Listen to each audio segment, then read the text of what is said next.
C'est bien la manipulation des masses commence souvent par la sélection des informations diffusées, leur hiérarchisation et leur mise en récit, c'est le fameux narratif.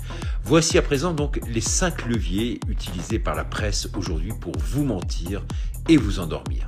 1. La distraction.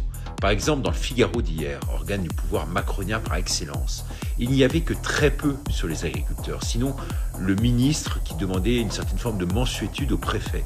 Ça s'appelle tout simplement de la distraction. Détourner l'attention du public des problèmes essentiels par un flux continu d'informations. Secondaires, des informations de divertissement ou des polémiques superficielles. Le Figaro, par exemple, préférait mettre l'accent sur qui est José Antonio Cast, le favori du second tour de la présidentielle chilienne.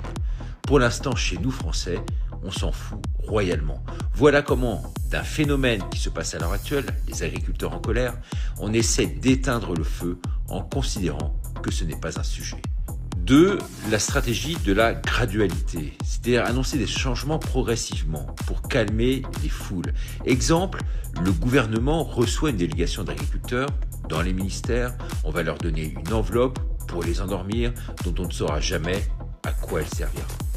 3. La stratégie du différé. C'est l'exemple parfait des retraites. Présenter une décision douloureuse, c'est-à-dire l'augmentation de l'âge des cotisants comme nécessaire à long terme, en promettant des bénéfices futurs pour en faciliter l'acceptation immédiate. 4. Le levier principal chez Macron, c'est faire appel à l'émotion plutôt qu'à la raison.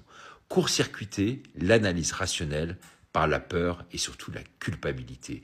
On l'a vu au moment du COVID, on le voit aujourd'hui pour l'Ukraine, la fameuse guerre utilisée sous toutes ses sauces à tout bout de champ.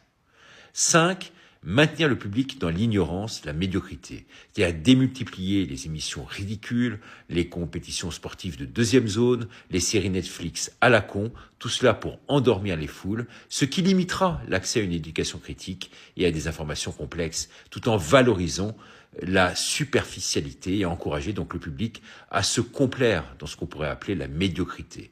Avec Macron, c'est tout cela, c'est l'ignorance, c'est la vulgarité, présentée comme normale, voire même aujourd'hui désirable.